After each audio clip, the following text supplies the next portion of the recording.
बिस्मिल्लाहिर्रहमानिर्रहीम। सलाम लाहौर शहर की सब बातों और सिटी 10 में मैं हूं आपकी मेज़बान सीमल हाशमी, इस दुआ के साथ कि आपका आज का दिन अच्छे तरीके से गुजरे। जुमा आपको बहुत बहुत मुबारक हो। हम मौसम की सूरत हाल से बाकायदा आगाज करेंगे प्रोग्राम का और अपना सेगमेंट शामिल।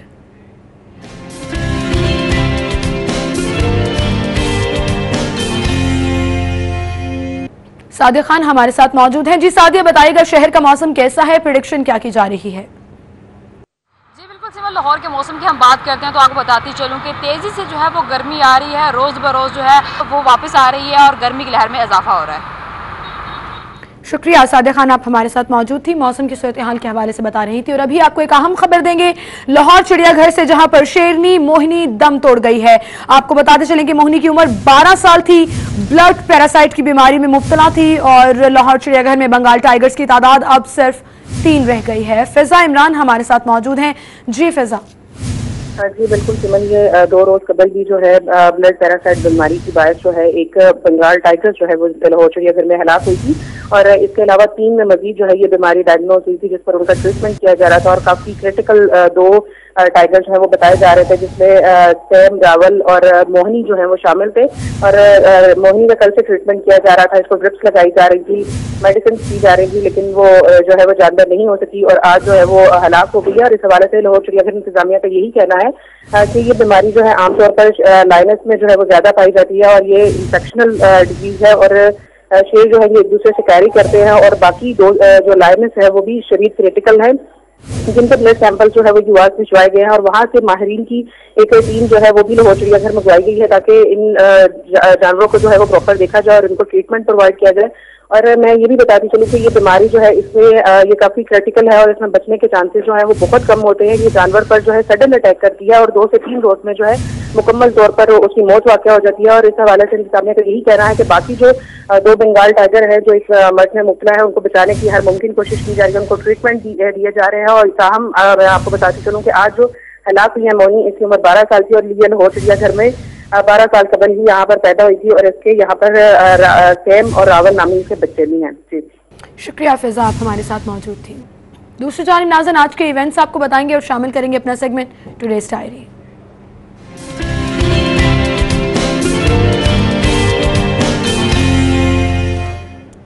लाहौर ईट फूड फेस्टिवल का इनेकाद किया जा रहा है। फोटो स्टेडियम इसका वेन्यू है और टाइमिंग है शाम 4 बजे से ऑनवर्ड्स।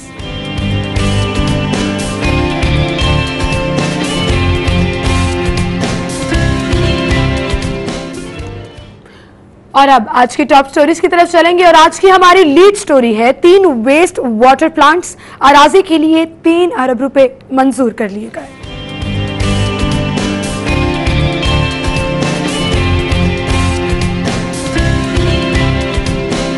दूसरी टॉप स्टोरी, इख्तियारात दो, वाइस चेयरमैन सड़कों पर आ गए, मुज़ाकरात नाकाम।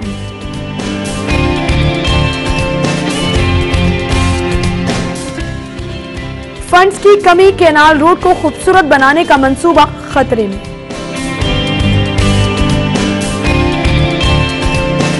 और रावण धमाका, शोहदा की तादाद 10 हो गई, 6 से 7 किलो बारूद इस्तेमाल किया गया, इब्तदाई तहकीकात।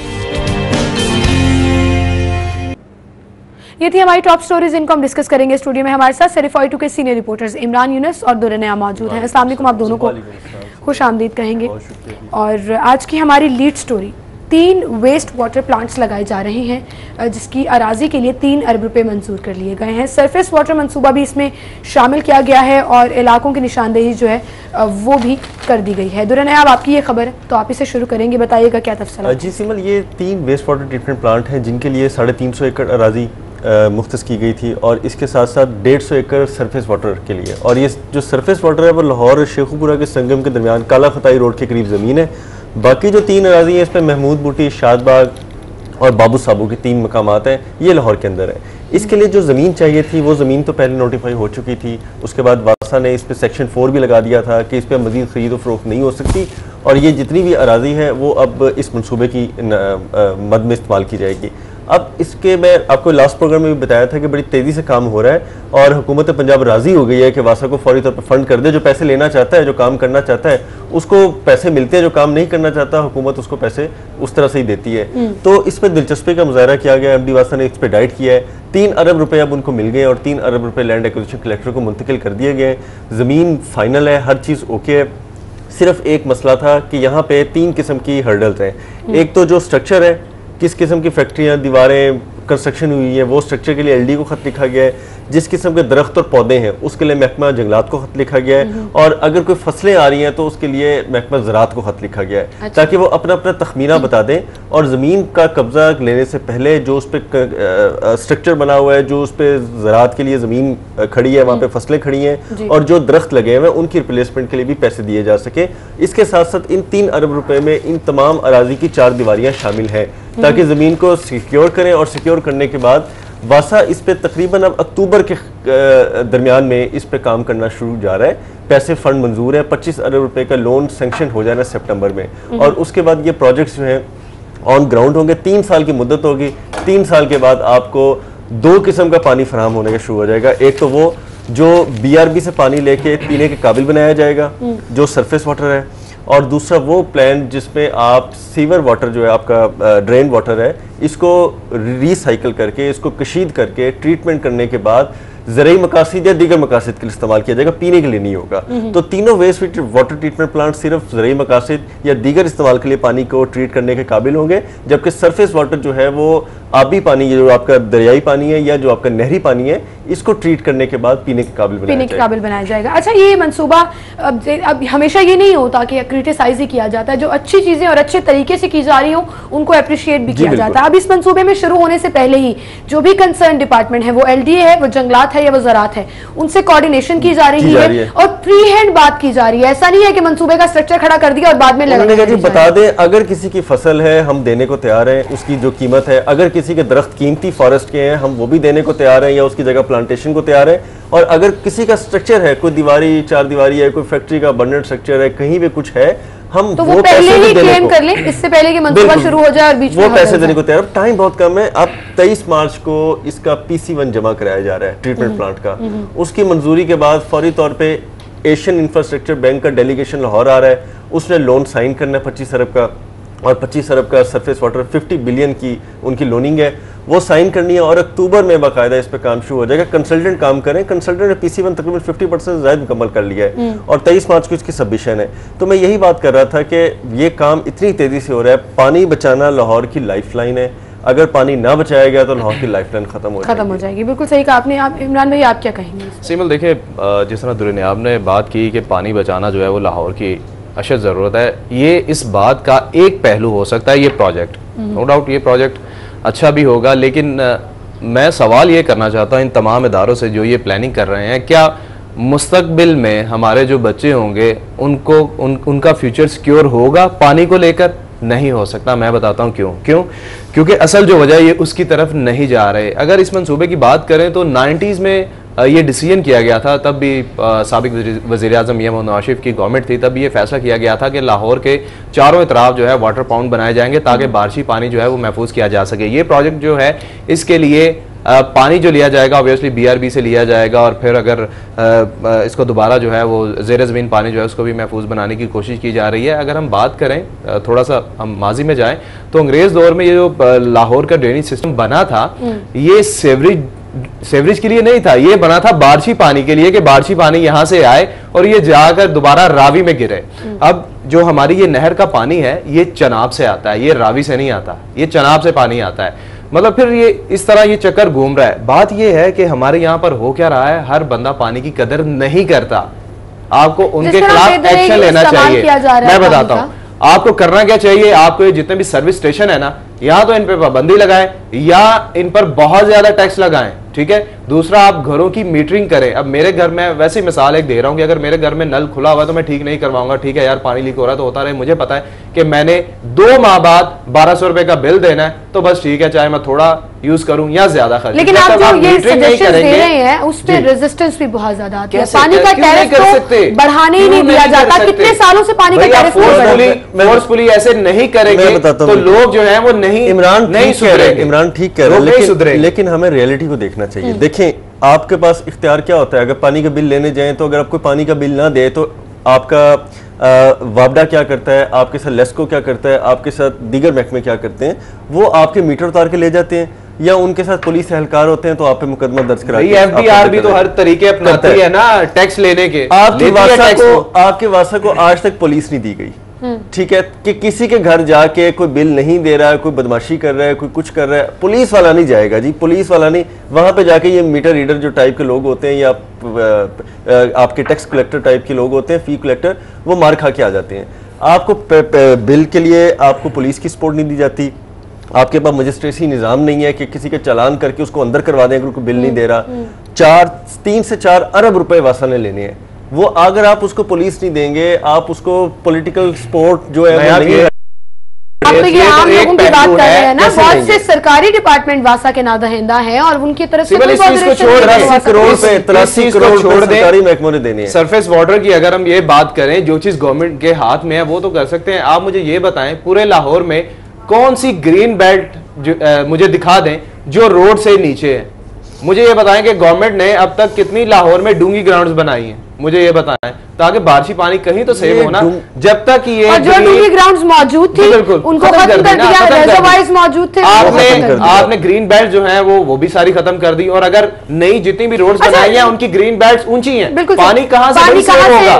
बारिशी पानी फिर से ड्रेन में जाता है। तो वासा इस हवाले से कोई काम क्यों नहीं करती है? इस हवाले से इनकी तरफ से कोई प्लानिंग नजर क्यों नहीं आती? देखिए जी, वासा जो है ना वो मल्टीपल इश्यूज में घिरा हुआ है। मैं तो इसको हमेशा से कहूंगा कि 3 से 4 अरब रुपए किसी भी इदारे का इतना डिफॉल्ट एक शहर में नहीं हो सकता जो वासा का हो गया है। और उसके पीछे मल्टीपल ऐसे कहें, सीएम साहब ने सुन लिया तो इसको भी प्राइवेट इसके भी करने के लिए बड़ा परतोला था, इसके हवाले से बड़ी कंपनी बनाने के हवाले से बड़ी बातें सुनते हैं, समझते हैं और उनको लान तान भी करते हैं, लेकिन बात यह कि सपोर्ट नहीं करते। पॉलिटिकल सपोर्ट जो है वो आपकी तकरीबन जो है ना होने के बराबर है। पॉलिटिकल आपको लोगों को पाबंद करना पड़ेगा, जितनी भी हाउसिंग सोसाइटियां बन रही है उनके मालकान को पाबंद करना पड़ेगा। तभी आपने बिल्कुल सही कहा, सख्ती से सिस्टम को बनाना पड़ेगा, अदरवाइज कोई भी इस सिस्टम का हिस्सा बन के उसको ठीक करने के लिए तैयार नहीं होगा। यहीं से बात का सिलसिला आगे बढ़ाएंगे, एक छोटी सी ब्रेक लेते हैं, ब्रेक के बाद दोबारा हाजिर होंगे, हमारे साथ रहिएगा। लाहौर से मुतालिक मजीद खबरें भी जानने के लिए आप हमारा YouTube पेज सब्सक्राइब कर सकते हैं। बॉटम राइट पर सब्सक्राइब का बटन क्लिक कीजिए and stay tuned to city for it.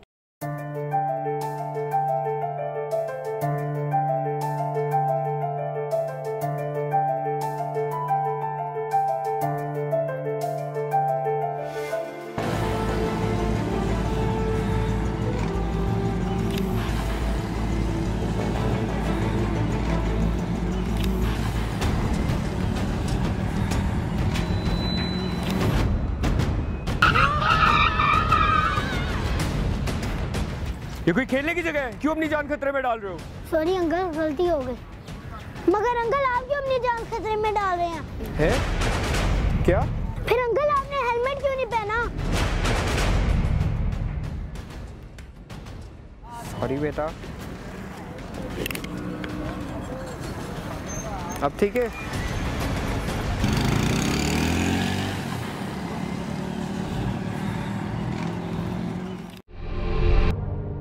जिंदगी नेमत है। वेलकम बैक नाज़रीन, गुफ्तगू का सिलसिला आगे बढ़ाएंगे, आपको एक अहम खबर देंगे और आपको बताएंगे सानिहा रायवन जिन्ना अस्पताल में जख्मियों के इलाज के लिए मेडिकल बोर्ड तश्कील दे दिया गया है। जिन्ना अस्पताल में 6 रुकनी मेडिकल बोर्ड 4 जख्मियों का तिब्बी मुआयना करेगा। बसाम सुल्तान हमारे साथ मौजूद हैं। जी बसाम।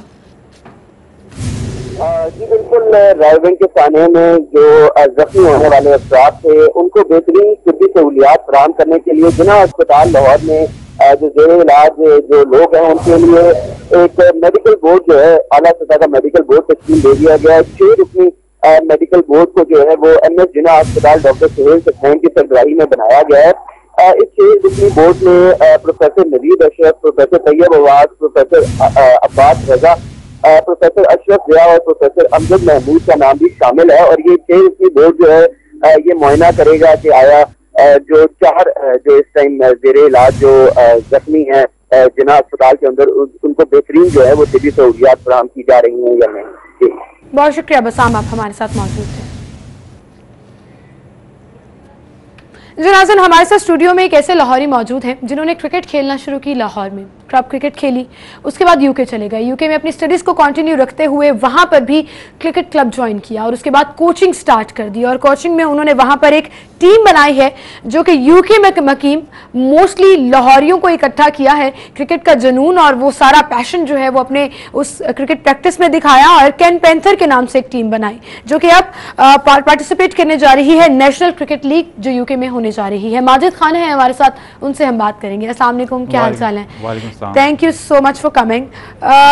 कैसा एक्सपीरियंस है ये क्रिकेट का जो आपने वहाँ पर तमाम लाहौरियों को, मोस्टली लाहौरियों को, 1 से 2 उसमें प्लेयर्स जो हैं वो सरगोदा से भी हैं और बाकी जो आपने पूरा एक टीम बनाई, कितनी मेहनत लगी और क्या ये आइडिया शुरू से था आपको?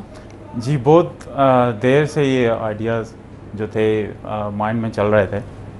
तो जब से क्रिकेट खेल रहा हूँ, यहाँ पे भी था तो क्रिकेट का पैशन बहुत था। तो जब वहाँ पे गया तो मतलब प्रोफेशनली कंटिन्यू की क्रिकेट को। तो सैटरडे को मोस्टली मैचेस जो होते थे, तो उसके बाद काफ़ी देर से आइडिया था कि अपनी एक टीम होनी चाहिए जो कि पार्टिसिपेट करे। तो फिर जो कि सैटरडे और संडे 2 दिन होते हैं पूरे वीक में जो कि क्रिकेट मोस्टली पीपल पार्टिसिपेट करते हैं। तो संडे को फिर प्लान किया आहिस्ता आहिस्ता से, तो कुछ फ्रेंड्स मिल करके हमने ये आइडिया को कंटिन्यू किया। तो उसको लास्ट ईयर हमने फाइनली एक टीम प्रिपेयर की और नेशनल क्रिकेट लीग में हमने स्टार्ट किया उसको डिवीज़न, और फिर उसके बाद हमने डिवीज़न को विन किया और अभी हम इंशाल्लाह प्रमोट हो गए हैं और इंशाल्लाह हम इसको कंटिन्यू करेंगे। तो काफ़ी अच्छा एक एक्सपीरियंस है और बहुत सारे यंगस्टर्स भी पार्टिसिपेट कर रहे हैं और प्रॉपरली एक तो आप इस टीम की कोचिंग भी कर रहे हैं? जी बिल्कुल, कोचिंग भी होती है, 2 दिन प्रैक्टिस होती है क्योंकि बहुत ज़्यादा सर्दी होती है वहाँ पे, तो इसलिए इंडोर सेशंस को कंटिन्यू करना पड़ता है सर्दी में। तो 2 दिन होते हैं जो कि हम मैनेज करते हैं प्रैक्टिस के लिए 2 to 3 आवर्स। बिल्कुल। तो वो अभी आप नेशनल क्रिकेट लीग में पार्टिसिपेट करने जा रहे हैं, आपकी पूरी टीम, क्या तैयारी है उसकी और किस तरीके से ये लीग्स होती है? बहुत ज़्यादा ज़ोर शोर से, मतलब बड़े पैशन के साथ सारे मतलब जो बॉयज़ हैं वो प्रैक्टिस भी कर रहे हैं। इवन मैं यहाँ पे हूँ अभी, मुझे ऑलमोस्ट 3 वीक्स हो गए हैं यहाँ पे। तो लेकिन मेरे पीछे से भी एवरी वीक में 2 दिन प्रैक्टिस जो है उन्होंने कंटिन्यू की हुई है। तो बहुत ज़्यादा पैशन है और बहुत ज़्यादा वो मतलब इंटरेस्टेड हैं। अच्छा, आपको लगता है चूँकि आपने लाहौर में भी कोचिंग की है, यहाँ पाकिस्तान में भी आपने क्रिकेट खेली भी है और खुद कोचिंग उसके बाद सीखी पीसीबी से और उसके बाद आपने इसको कंटिन्यू भी किया, क्या टैलेंट मौजूद है यहाँ पर? और जितना टैलेंट है क्या उतने प्लेटफॉर्म्स अवेलेबल हैं? जी हाँ बिल्कुल, यही तो बहुत ज़्यादा डिफरेंस है यहाँ की क्रिकेट का और वहाँ की क्रिकेट का, जो मैंने नोटिस किया है, जो मैंने देखा है। ग्रास रूट लेवल की जो क्रिकेट है यहाँ पे उस तरह की फैसिलिटीज़ बहुत कम है जितनी फैसिलिटीज़ वहाँ पे प्रोवाइड की जाती हैं। तो ये चीज़ें सारी बहुत मैटर करती हैं। जब तक ग्रास रूट लेवल की क्रिकेट जो है वो उसको प्रमोट नहीं किया जाएगा तो बहुत मुश्किल होगा अच्छे क्रिकेटर्स को प्रोड्यूस करना। और ये चीज़ें बहुत मैटर करती हैं। जो चीज़ें मैं नोटिस करता हूँ वहाँ पे जब क्रिकेट खेलते हैं, तो जब यहाँ पे आता हूँ तो बहुत ज़्यादा बैड फील होता है कि हमारे पास इतने अच्छे अच्छे क्रिकेटर्स हैं जिस क्लब से मैं भी पार्टिसिपेट करता हूँ और यहाँ पे आके खेलता भी हूँ, कोचिंग भी करता हूँ। 2, 3, 4 प्लेयर्स ऐसे हैं हमारी अपनी क्लब में जो यंगस्टर्स हैं, अंडर 16 खेले हैं। एक लड़का हमारा यंगस्टर पाकिस्तान अंडर 16 को में पार्टिसिपेट किया उसने, गुलाम मुर्तज़ा। फिर पाकिस्तान इसी तरह लाहौर अंडर 19 में पार्टिसिपेट किया जो कामरान शौकत हैं, रियली गुड प्लेयर्स। तो लेकिन उस तरह से प्लेटफॉर्म अवेलेबल नहीं है, उस तरह का प्लेटफॉर्म अवेलेबल नहीं है। ग्रास रूट लेवल की क्रिकेट आप ग्राउंड्स का यहाँ तो ये कैसे पॉसिबल हो सकता है? क्या क्लब्स होने चाहिए यहाँ पर या क्रिकेट एकेडमी होनी चाहिए, आपको क्या लगता है? जी बिल्कुल, यहाँ पे तो ये तो एक पर्सन का काम नहीं है, ये तो एक मैनेजमेंट का काम है। पाकिस्तान क्रिकेट बोर्ड को इस बारे में सोचना पड़ेगा। स्पेशली लाहौर की जो क्रिकेट इतनी डाउन चली गई है कि मतलब इमेजिन ही नहीं हो सकता। जो 12 साल पहले 10 साल पहले तक की जो क्रिकेट थी वो आज की क्रिकेट के साथ उसका कोई मुआवजा ही नहीं है। अच्छा, कैंपेन्स तो की जाती हैं, टैलेंट हंट भी किया जाता है, डिफरेंट स्कूल्स कॉलेज लेवल पर जो है वो टैलेंट को सामने आने के मौके भी मिलते हैं, फिर भी कहीं ना कहीं कमी है, क्यों?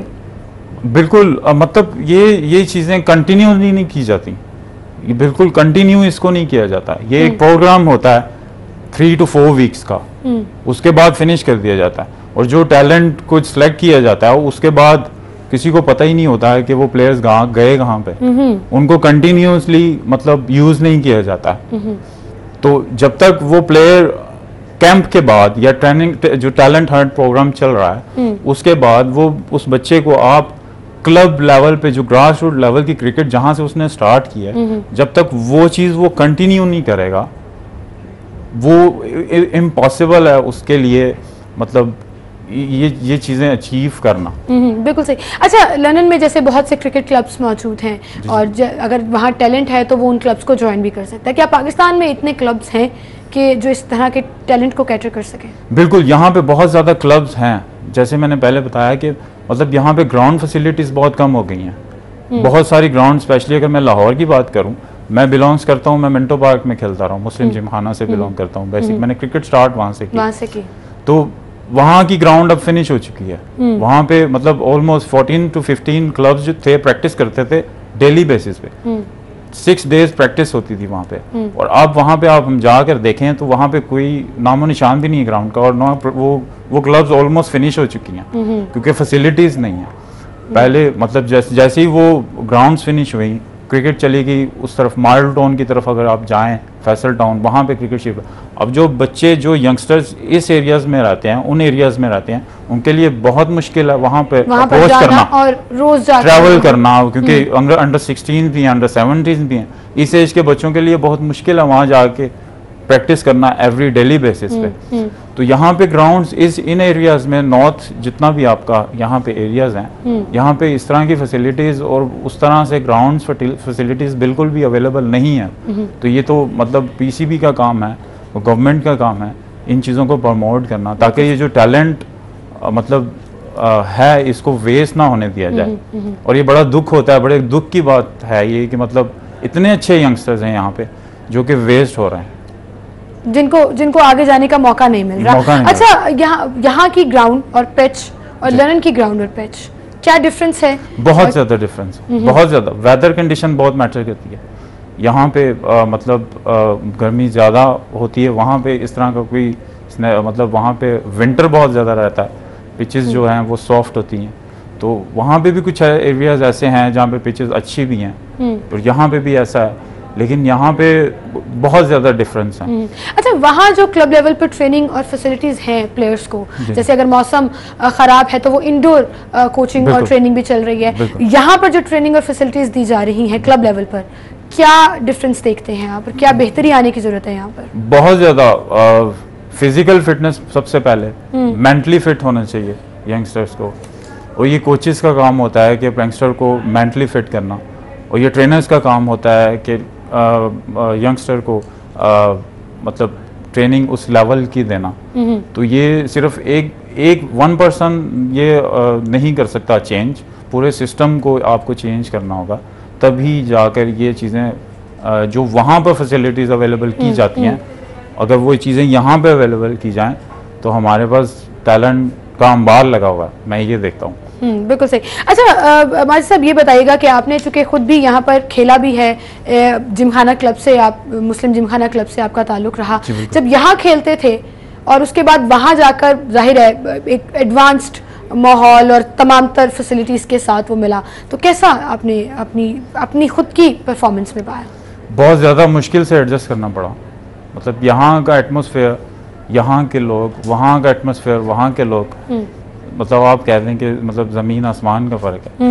वो मेंटालिटी, वो टोटली डिफरेंट थिंग्स हैं। लेकिन मैं इस मामले में थोड़ा लकी रहा कि मैंने बड़ा क्विकली एडजस्ट किया और मैंने और ना सिर्फ आपने एडजस्ट किया बल्कि एक टीम बना ली और वो टीम अब नेशनल क्रिकेट लीग जो है वो खेलने जा रही है। So good luck for that and I really hope कि आप अच्छी पोजीशन जो है वो स्कोर कर सके इस लीग में। Thank you so much for coming. और इसी के साथ नाज़रीन आपसे भी इजाजत चाहेंगे, इंशाल्लाह कल सेम टाइम पर फिर से मुलाकात होगी। अपना ख्याल रखिएगा, अल्लाह हाफिज।